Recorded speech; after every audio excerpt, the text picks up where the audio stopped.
بأنا ودينا هنا داخلنا سعرنا هنا تسمينا هنا كفيل كأها مسواتي تخفل الله حزون وأخما إلك أتصلقني يقول لك هذي كنقدم يزلنا تلعال تسلف زبلنا زله عليكم ودينا هنا راويتون أفلطوا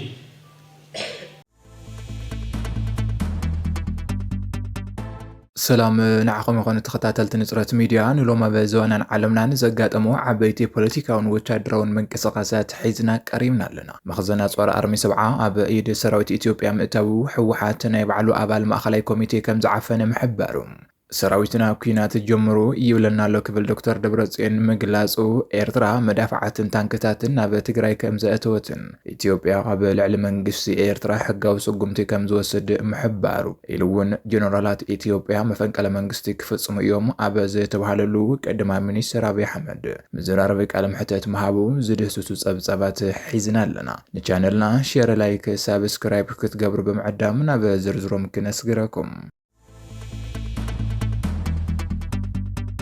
بلتي فلاماي زينا ننتنجمر مخزن أزوار أرمي 7 أب إيد سراويت إثيوبيا كم زاتو تحبيرهم أرمي 7 توايل زفلت أب السودان زنكساقاس سراويت حوحات زيتك أملو نيازوار مخزن أب كباب الشرارينا كم زيت رخبة تقليتهم أتيو تادراو مخزن أزوار قدما أب زبال بوتا كم أون أب تحت مريت أب زيتهانز عاوي ناي كونكريت عردي كم زيت رخبة زيت قلت خوينو أتي كاب معسكر الشرارينا أب ناي قرب كيلومترات رحقات ترخبة مخزن أب تحت سراويت إثيوبيا كم زاتون كاب نشتيك ساب عبية صوار كم زيزان حيو تحبريتا وسيخو زردو اتيا بحبو مخزن ناي تحت مريت كونكريت نزترخب صوار مدافع ناي قانتاتات ولقاو صوارن روكيت ناي حاتصير ماخلين رحقات مسائلات RPG تليفونات مرخبتات راديو ابزوانزي انتاينتوم كقلص زي كعالة ناي سليا سبالو نفرتي كفلتات مكينان كبرت صوارن مخواني زنقر بمسارة وتدرو حبريتات مالت رايكا بحيلتات أرمي 7 زي تمارخا 31 كبرتي درعات مخاينن كاب معسكرات الشرينان قدمان تبقيسن ناب كتماتات حموران دانشان بمقعز بإيد سراويت فيدرال مستاون زي قلت حبريتا قلقل زي تمارخا بالات سراويت أرمي 7 نتناي تحت مدري كونكريت أب مدهساس أبركتو كمز قبرون وسيخو قليزو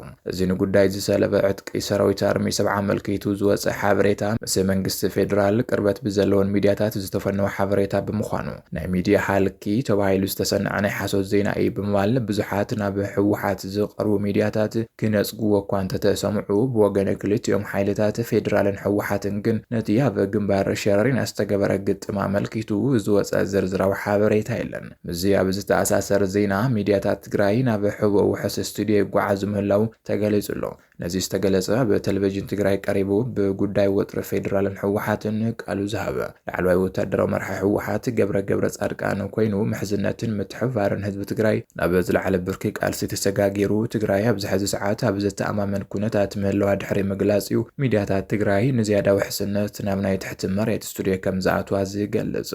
ገብረ ጻድቃን ስዒቡ ሕወሓት መንግስቲ ፌደራል ኣብ ግንባር ራያ ዝሰዓረሉ ኩነታትን ምፍጣር መከናዘይ ሰራዊቱ ናብ ደዋት ራያን ዓፋርን በመግዓዝ ምህላው ዝገለጸ ኮይኑ ፌደራል መንግስት እውን በወገኑ ኣብ ግንባር ራያ ዓወትን ምጉንጻፍ ዘለው ሓይሊ የጸግዕ እኳ እንተሃሎ ሕወሓት ማእኸላይ መንግስት ኢትዮጵያ ንምውዳቕ ወሲኑ ከም ዝወደእ እዩ በቃላቱ ዘረጋገጹ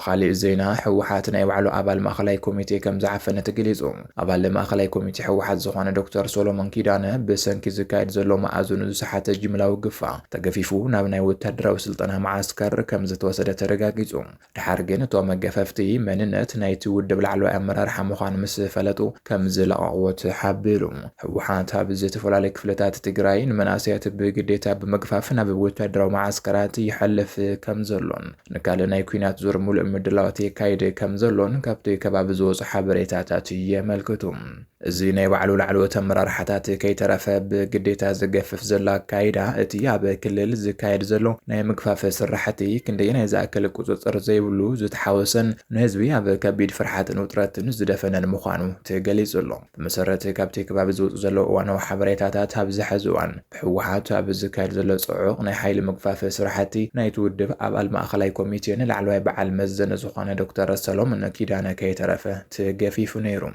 دكتور سلومون ሰለሞን ኪዳነ ምስ ካልኦት መናእሰያት ብግዴታ ተኣሲሩ ናብ ናይ ወታደራዊ ስልጠና ማዓስከር ክውሰድን ከሎ ናይ ትውድብ ላዕለዋይ ኣመራርሓ ምዃኑ ምስ ተነፀረን ምስ ተፈለጠን ጥራሕ ካብቲ ናይ ምግፋፍ መስርሕ ክልቀቕ ክኢሉ እዩ። እቲ ኣብ ዝተፈላለዩ ከተማታትን ገጠራትን ትግራይ ብስፍሓት ዝካየድ ዘሎም ጅምላዊ ግፋዕ ሕወሓት ንካልእ ዙር ናይ ወታደራዊ ምውጣጥን ኩናትን ምድለዋትን ብምሉእ ዓቕሙ ይሰርሕ ከም ዘሎ ዘርኢ እዩ። መበገሲኡ ብዘይፍለጥ ናይ ሓይሊ ስልቲ መናእሰያት ካብ መንገዲ ካብ ስራሕ ቦትኦምን ካብ ገዝኦምን እናተገፈፉ ናብ ናይ ስልጠና ማእኸላት ይውሰድኣለዉ።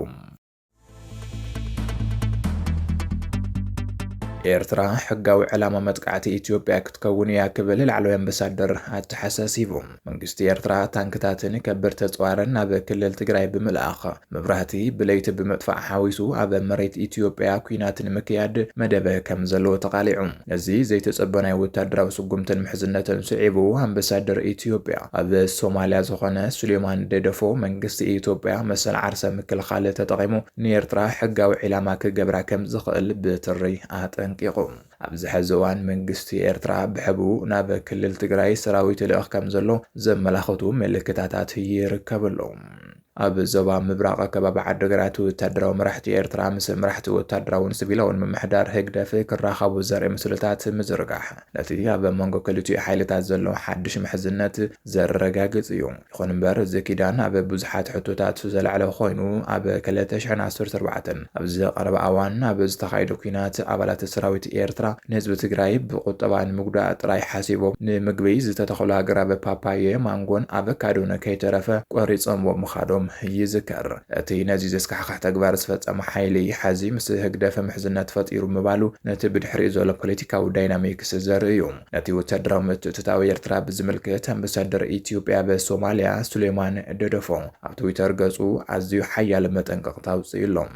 ከምቲ ኣምባሳደር ዘረድኦ ዕጡቕ ወታደራዊ ሓይሊ ብዘይ ፈቓድ ማእኸላይ መንግስቲ ኣህጉራዊ ደብ ላዕለዋይ ሃገር ብምሕላፍ ግልፂ ምጥሓስ ዝተቐመጡ መትከላት ኣህጉራዊ ሕጊ ኢሉ ኤርትራ ዕጡቕ ወታደራዊ ልኡኻን ናብ ክልል ትግራይ ብምልኣኸን ምስ መንግስቲ ኢትዮጵያ ቀጥታዊ ወታደራዊ ግጭት ምስ ዘሎ ጉጅለ ብምትእስሳር ነዚ ሕጊ ብኸቢድ ጥሒሳቶ ኣላ። ኣምባሳደር ሱሌማን ከም ዝበሎ እዚ ኤርትራዊ ስጉምቲ ብዕቱብ ምግሃስ ላዕላውነት ኢትዮጵያን ምጥሓስ ናይቲ ኣዝዩ ከቢድ ዝባዊ ፀጥታዊ ሳዕቤናት ይብል። ኤርትራ ነዚ ስጉምቲ እዚ ምውሳድ ቀጥታዊ ተሓባባሪትን ተሳታፊትን ናይቲ ጉጅለ ኣንጻር ኢትዮጵያ ዘካይዶ ኩናት ምዃኑ ኣረጋጊጹሎ። ስለዚ ከምዚ ዓይነት ምግሃስ ላዕላውነት ኢትዮጵያ ከምቲ ብቻርተር ሕቡራት ሃገራትን ኣህጉራዊ ሕግን ዝተረጋገጸ መሰል ርእሰ ምክልኻል ብዘይ ዝኾነ ገደብ ክትጥቀመሉ የገድድ ኢሉ። በዚ መሰረት ኢትዮጵያ ድሕንነታ ንምሕላው እትወስዶ ዝኾነ ይኹን ወታደራዊ ስጉምቲ ኤርትራ ሕጋዊ ዕላማ ክትከውን እያ ክብል ኣተሓሳሲቡ።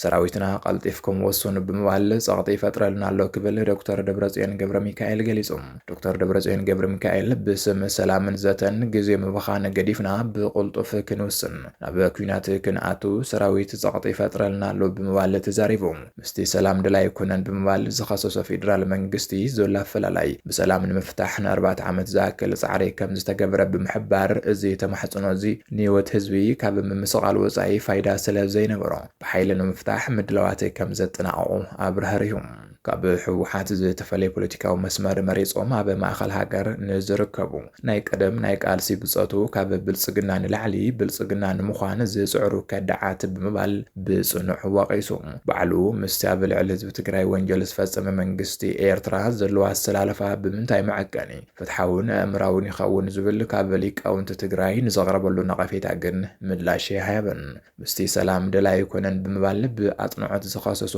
መንግስቲ ፌደራል ዘሎ ኣፈላላይ ብሰላምን ዘተን ክፍታሕ ን4 ዓመት ዝኣክል ጻዕርታት ከም ዝተገበረ ዝሓበረ ዶክተር ደብረጽዮን እዚ ተማሕጽኖ እዚ ግና ንህይወት ህዝቢ ካብ ምምስቓል ወጻኢ ዝተረኸበ ፋይዳ ስለ ዘይነበሩ ውሽጣዊ ዓቕሚ ተሓባቢርካ ብሓይሊ ንምፍታሕ ምድላዋት ከም ዘጠናቀቁ ሓቢሩ። ሕዚ ምድላውና ወዲእና ኢና ዝበለ ዶክተር ደብረጽዮን ሰራዊት እውን ቀልጢፍኩም ወሲንኩም ኣፍልጡና እሞ ዝወሃበና ተልእኾ ንፈጽም ብምባል እናወትወቶም ከም ዘሎን እዚ ወትወታ እዚ ድማ ናይ ሰራዊት ጥራሕ ዘይኮነስ ናይ ናይ ህዝቢ ሕቶ ምዃኑ እውን ገሊጹ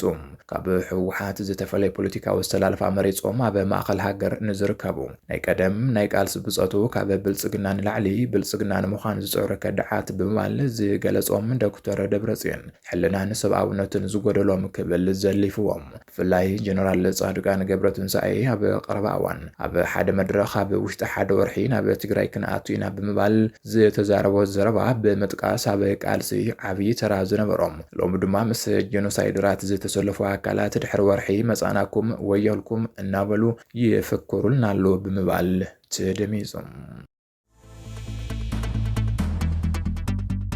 ላዕለዎት ጀነራላት ኢትዮጵያ ኣብ ልዕሊ ዶክተር አብይ አሕመድ ዝመርሖ መንግስቲ መፈንቅለ መንግስቲ ክገብሩ ከም ዝኽእሉ ተገሊጹ ብሰራዊት ምክልኻል ጽኑዕ ዕርዲ ተገይሩ ዝውሰደ ግንባር ራያ ምስ ተሰበረ ድሕሪኡ መንግስቲ የለን ክብል ስታሊን ገብረስላሴ ገሊጹ ስታሊን ገብረስላሴ ብዝሃበ ርእይቶ ቀንዲ ናይ ሰራዊት ምክልኻል ዓቕሚ ዘሎ ኣብ ራያ ምዃኑ ብምግላጽ እቲ ናይ ራያ ግንባር እንተተሰቢሩ ድሕሪኡ ዝህሉ መንግስቲ ከም ዘየለ ገሊጹ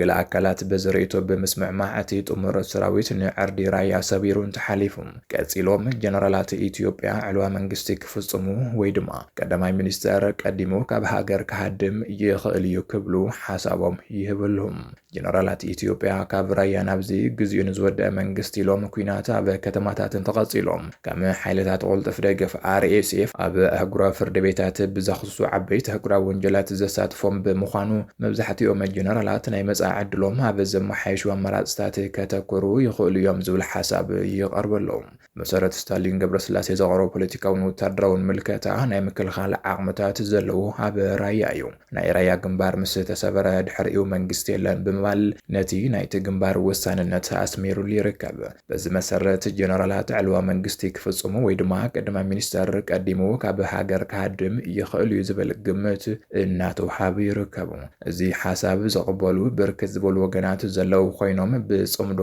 ጥምረት ዝፈጠሩ ሓይልታት እቲ ቀንዲ ትልሞም ኣዲስ ኣበባ ንምቁጽጻር ምዃኑ ክገልጹ ጸኒሖም እዮም ኣብ መወዳእታ ህዝቢ ኦሮሞ ንኢትዮጵያ ዘዛመደ ጽኑዕ ገመድ ክብል ቀዳማይ ሚኒስተር አብይ አሕመድ ገሊጹ